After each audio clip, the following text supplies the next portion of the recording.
You know, there's something about the old apartment blocks in Eastern Europe that just feels different. Maybe it's the decades of history compressed into those concrete walls, or the way the Soviet-era architecture seems to trap cold and shadow in equal measure. Whatever it is, the stories that come out of these places have a particular weight to them, a texture that's hard to shake off. Tonight's story takes us to Poland, to a city called Wrocław in the southwestern part of the country. It's a beautiful place, actually, full of bridges and colorful market squares, a city that's been rebuilt and reimagined countless times throughout its complicated history. But like many European cities, beneath that postcard-perfect exterior, there are neighborhoods that time seems to have forgotten, apartment blocks that carry memories most people would rather leave buried. This happened in the autumn of 2021 to a woman I'll call Sofia. She's Italian, from Milan originally, but she'd been living across Europe for work, moving from contract to contract as a translator. When she got offered a 6-month position in Wrocław, she jumped at the chance. New city, new language to practice, new experiences. She'd heard good things about Poland, about how affordable it was, how welcoming the people could be. Finding an apartment in Wrocław proved harder than she expected. The city had been growing, attracting more international workers, students, and young families. Everything decent in the center was either too expensive or already taken. After 2 weeks of searching, growing increasingly desperate as her start date approached, Sofia found a listing that seemed almost too good to be true. A 2-bedroom apartment in an older building on the outskirts of the city. The rent was incredibly cheap. The photos showed spacious rooms with high ceilings, and it was available immediately. The landlord, a man named Pan Kowalski, seemed eager to rent it out. Too eager, maybe, but Sofia was running out of options. They met at the building on a gray afternoon in late September. The structure was one of those brutalist, communist-era blocks, 10 stories of concrete and small windows. The kind that dots the landscape across Eastern Europe like monuments to a different time. The neighborhood around it was quiet, almost eerily so, with empty playgrounds and a few elderly residents moving slowly along the cracked sidewalks. Pan Kowalski was waiting in the lobby, a thin man in his 60s with nervous hands and eyes that wouldn't quite meet hers. He led her up 4 flights of stairs. The elevator was broken, he explained. Had been for months. And down a dim corridor to apartment 4B. The moment he unlocked the door, Sofia understood why the rent was so low. The apartment hadn't been updated since it was built, probably in the 1970s. Faded floral wallpaper peeled at the corners. The kitchen appliances looked ancient. And there was a persistent smell of old cigarettes and something else, something damp and slightly sour that she couldn't quite identify. But it was spacious. That much was true. 2 bedrooms, a decent-sized living room, even a small balcony overlooking the courtyard below. And Sofia was desperate. She'd been staying in a hostel for 2 weeks, living out of a suitcase, and her new job started in 3 days. "I'll take it," she said, trying to sound more confident than she felt. Pan Kowalski looked relieved and worried at the same time, if that was possible. He handed her the keys with shaking hands and said something in rapid Polish that Sofia's basic language skills couldn't quite catch. Something about the neighbors, maybe, or the building itself. "Sorry, could you repeat that in English?" she asked. He waved his hand dismissively. Nothing. Just the walls are thin. You hear everything, but is normal in old building." He left quickly after that, practically fleeing down the stairs before Sofia could ask any more questions. She stood in the empty apartment, listening to his footsteps echo away, and felt the first whisper of unease crawl up her spine. The first few days were fine. Sofia spent her time unpacking, shopping for basic furniture at secondhand stores, and starting her new job. The work was demanding but interesting, translating technical documents from Polish to Italian. And she was usually so exhausted by the end of the day that she'd fall asleep the moment her head hit the pillow. She did notice that the building was unusually quiet. In the week she'd been there, she'd only seen a handful of neighbors, mostly elderly people who would nod politely but never speak. The apartment next to hers, 4A, appeared to be empty. She never heard any sounds from it, never saw anyone coming or going. Pan Kowalski had been right about the walls, though. They were thin enough that Sofia could hear the couple upstairs arguing sometimes. Could hear the old woman below watching her television at volumes that suggested serious hearing loss. But from 4A, right next door, nothing. Just silence. It was on her 8th night in the apartment that things changed. Sofia woke up around 2 in the morning, pulled from sleep by something she couldn't quite identify at first. She lay there in the darkness, listening, trying to figure out what had woken her. The building was quiet. No traffic noise from outside, no sounds from the other apartments. Just that heavy, dead silence that seems to press down in the middle of the night. Then she heard it. A child's voice, soft and muffled, coming from the wall she shared with apartment 4A. At first, Sofia thought she must be imagining it. The apartment next door was empty, she was sure of it. But as she listened, the voice became clearer. It was a little girl, maybe 5 or 6 years old, speaking in Polish. Sofia couldn't understand the words, but the cadence was unmistakable. That sing-song quality that children's voices have when they're talking to themselves or playing. Sofia sat, up in bed, fully awake now. The voice continued, rising and falling in what sounded like a one-sided conversation. The girl would speak, then pause, as if listening to a response, then speak again. It went on for maybe 10 minutes before fading away into silence. The next morning, Sofia convinced herself she'd been dreaming. Or maybe someone had been visiting 4A, a family with a child who'd stayed late. It was the only explanation that made sense. But that night, it happened again. Same time, around 2 in the morning, the same little girl's voice filtering through the wall.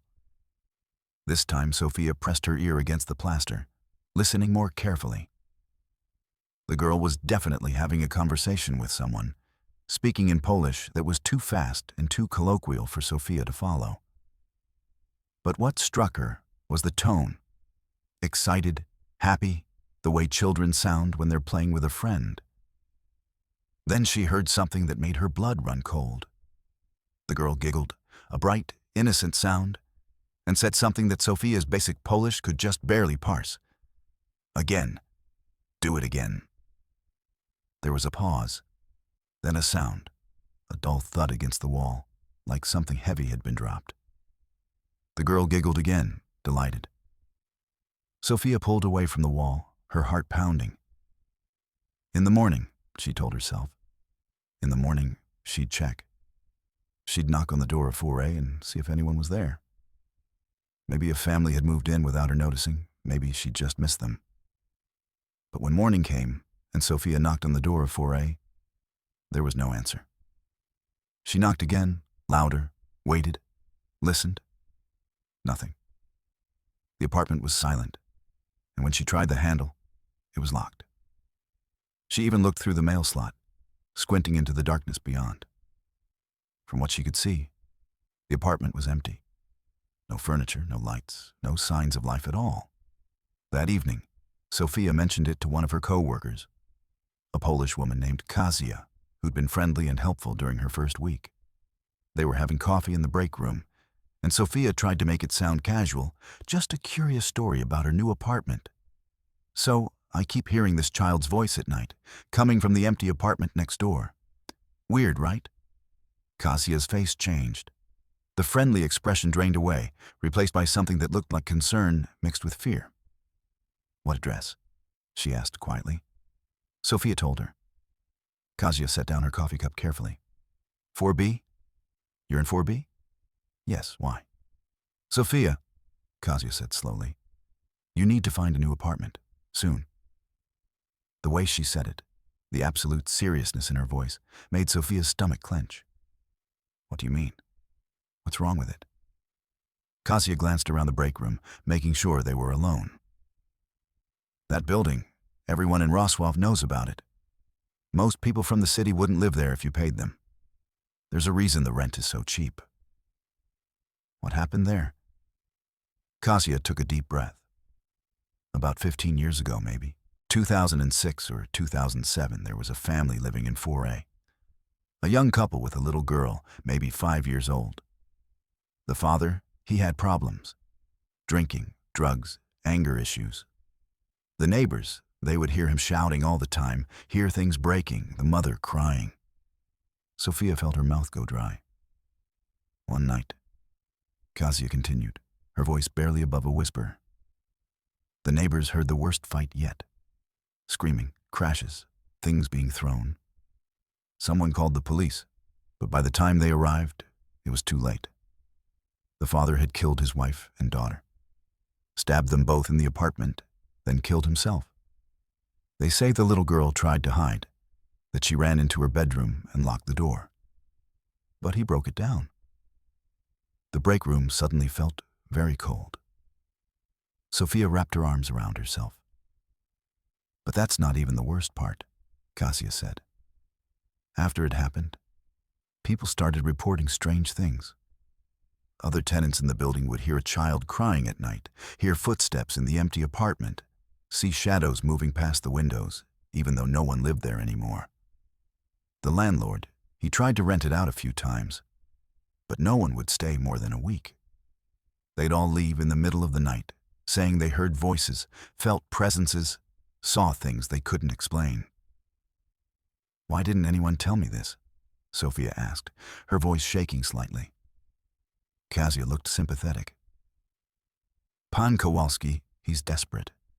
He owns the whole building, and after what happened, most of the other tenants left too. It's been mostly empty for years. He probably thought, you're foreign, you wouldn't know the stories, and he needs the rent money. Sofia left work early that day, went straight home and started looking for new apartments. But finding anything on short notice was impossible, especially on her budget.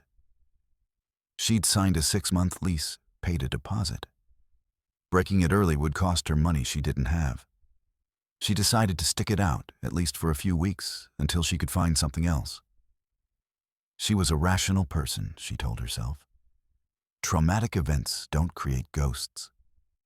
The sounds she was hearing probably had a logical explanation. Old buildings make strange noises. Sound carries in weird ways through concrete and plaster. But that night, when the child's voice started up again at 2 a.m., Sofia couldn't maintain her skepticism. This time, she didn't just hear the girl's voice. She heard another voice too. Deeper, masculine, speaking in harsh, angry tones. The girl's voice rose, became frightened, started pleading. Ni e tato? Ni. No, Daddy, no. Then came sounds that Sofia will never forget. Crashes, something shattering, a child screaming in terror. Footsteps, heavy and fast, running. A door slamming.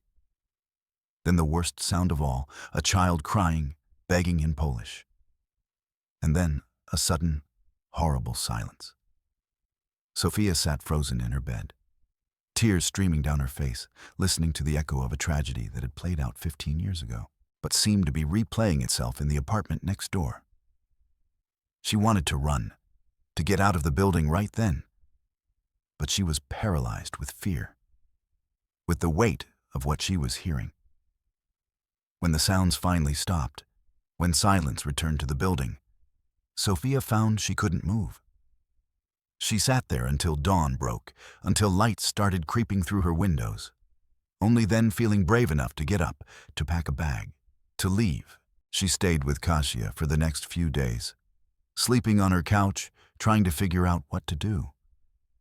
Kasia was understanding, said she could stay as long as she needed, but Sofia knew she couldn't impose forever. She went back to the apartment during the day, when sunlight made everything seem more normal, to collect her things, to clean, to prepare to move out despite the financial cost. It was during one of these daytime visits that Sofia found the box. She'd been cleaning out the bedroom closet, a deep built-in wardrobe that the previous tenant, or maybe several tenants before that, had left cluttered with old hangers and dust. At the very back, pushed into the corner, was a small cardboard box. Inside were children's drawings, dozens of them, done in crayon and marker on cheap paper.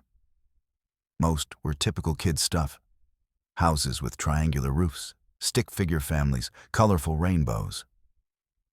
But as Sofia sorted through them, she noticed a progression. The drawings got darker, more disturbing. The stick figures started having red streaks across them. The houses looked broken, with sharp angles and black windows. And in several of the later drawings, there was a figure that appeared again and again. A tall, dark shape with no face, looming over the smaller figures. At the bottom of the box was a photograph. A family portrait, casual, taken in what looked like the apartment's living room. A young couple, both in their late 20s, and between them, a little girl with blonde hair and a gap-toothed smile. On the back, someone had written in Polish, Anya, 2006. Sofia stared at that photograph for a long time. The girl looked so alive, so happy, with no idea what was coming. No idea that in just a few years, maybe months, her short life would end in terror in the apartment next door. That night, even though she'd planned to stay at Kasia's, Sofia found herself back at the building. She's still not sure why she went back. Maybe she needed closure.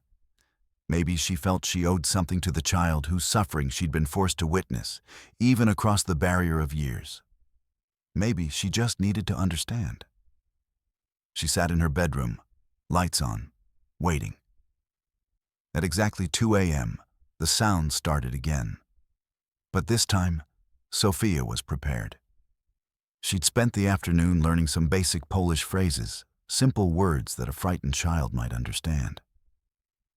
When she heard the girl's voice, small and scared, crying for her mother, Sofia spoke through the wall. "You're not alone," she said in halting Polish. "I hear you. I see you." The crying stopped immediately. Silence. Then, so faint Sofia almost missed it. A small voice right next to the wall, right where Sofia had pressed her hand. "Help me." "I can't help you," Sofia whispered, tears running down her face. "I'm sorry. I'm so sorry. But you don't have to be afraid anymore. It's over. You can rest now." "He's here," the voice said. "He's always here. In the walls. He won't let me leave." Sofia's blood turned to ice. "Who won't let you leave?" "Tato. He says we have to stay. We have to stay here forever." In that moment, Sofia understood something that made the whole situation infinitely worse. The father, the murderer, he was trapped there too, bound to the apartment by his guilt and violence, keeping his daughter's spirit captive in the place where he destroyed their family. "He's not your father anymore," Sofia said firmly. "Not after what he did. You don't have to listen to him. You don't have to stay. But he says he's wrong. You can go. You can leave this place. Find your mother. Find peace." There was a long silence. Then Sofia heard something that made her heart break and soar at the same time.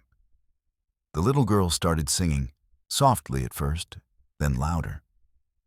It was a Polish lullaby, one that Sofia had heard played in cafes, something about stars and sleep and safety. And then, for the first time since Sofia had moved in, she heard another sound from apartment 4A. A man's voice, roaring in rage, shouting in Polish. But this time, the voice was distant, fading, as if being pulled away against its will. The girl's singing got louder, brighter, and then it stopped. Not abruptly, not cut off, but gently, like a melody reaching its natural end. After that, silence. Real silence. Not the heavy, oppressive quiet that had filled the building before, but something lighter, something peaceful. Sofia sat there until dawn, but heard nothing more. No crying, no voices, no sounds at all from 4A. The next day, she went to find Pan Kowalski. He tried to avoid her at first, but she insisted meeting him at a cafe in the city center where he couldn't escape. She told him everything she'd experienced, everything Kazia had told her about the apartment's history. He looked older as she spoke, more tired, more haunted. When she finished, he was quiet for a long time. Then he said, "My niece. Anya was my niece, my sister's daughter." Sofia felt her throat tighten. "After it happened," he continued, "after my brother-in-law killed them, I couldn't sell the building. Who would buy it? So I kept trying to make it work. But you're right. People don't stay. They hear things, see things. I tell myself it's just old building noises, that people are just superstitious. But I know. I've always known she was still there." "Was," Sofia said gently. "I think she's gone now.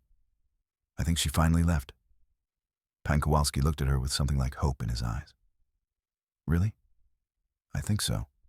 The apartment, it feels different now. Lighter." And she was right. Sofia stayed in 4B for another month, while she found a new place and saved enough money to move. During that time, she never heard another sound from 4A. The building itself seemed to change, became less oppressive. Some of the other long-term tenants mentioned it too, said something felt different, though they couldn't quite explain what. Before she moved out, Sofia went back to the apartment one last time to leave something. She'd bought a small stuffed rabbit from a toy store, soft and white with floppy ears. She left it outside the door of 4A, along with a photograph of Ania and her mother that she'd found in the box. When she came back the next day to return her keys to Pan Kowalski, both the rabbit and photograph were gone. The door to 4A was still locked, still clearly empty. But somehow, they disappeared. Now, in Polish culture, particularly in the more traditional communities, there's a strong belief in what they call niespokojne duszy, restless spirits. These aren't necessarily evil or malevolent, but they're souls that can't move on because of unfinished business, violent deaths, or being held back by the living, whether through grief or guilt. What Sofia experienced isn't unusual in Eastern European folklore. Traumatic events, especially involving children, are believed to leave imprints on places, creating what some researchers call residual hauntings, where the same events replay over and over like a recording stuck on loop. But there's another element here that's particularly chilling from a cultural perspective. In Polish tradition, there's a belief that sometimes the spirits of those who died violently can be bound to a place by the presence of their killer's spirit, especially if that person took their own life. The guilt, the violence, the refusal to accept what they've done, it creates a kind of spiritual prison that traps everyone involved. What Sofia did, whether she knew it or not, was something that Polish folk wisdom recognizes as necessary in these situations. She acknowledged the spirit, gave it permission to leave, and broke the cycle of repetition that had been playing out for 15 years. The details of the original tragedy are a matter of public record in Wrocław. In 2007, a man named Tomasz Kowalski killed his wife Marta and their 5-year-old daughter Anya in their apartment before taking his own life. The case shocked the local community. But as often happens with such tragedies, over time it faded from public memory, becoming just another sad story in the city's long history. Except, it seems, for those who lived close enough to hear the echoes. Sofia lives in Germany now, working as a translator in Berlin. She says she sometimes still thinks about that apartment. about the little girl named Anya who was trapped for so long in the place where she died. But she also says that she believes, really believes, that Anya found her way out that night, found her way to wherever it is that children go when they're finally allowed to rest. The building still stands, of course. Buildings in Europe tend to last, carrying their histories in their stones and mortar. Pan Kowalski still owns it, and according to Sofia, he's had more success renting out the apartments in the last few years. Maybe because the heaviest of the building's burdens has finally been lifted. Or maybe, as some of the more skeptical might argue, because enough time has passed that the stories have faded, that new tenants arrive who don't know the history, who don't expect to hear anything unusual, and so they don't. But here's the thing about these old buildings in Eastern Europe. These structures that have witnessed so much history, so much joy and pain and tragedy. They remember. The walls absorb not just sound and moisture, but emotion, experience, trauma. And sometimes, when the conditions are right, when someone is sensitive enough or the barrier between past and present grows thin enough, those memories bleed through. Sofia's story is just one of countless similar accounts from across Poland, across Eastern Europe, across the entire continent.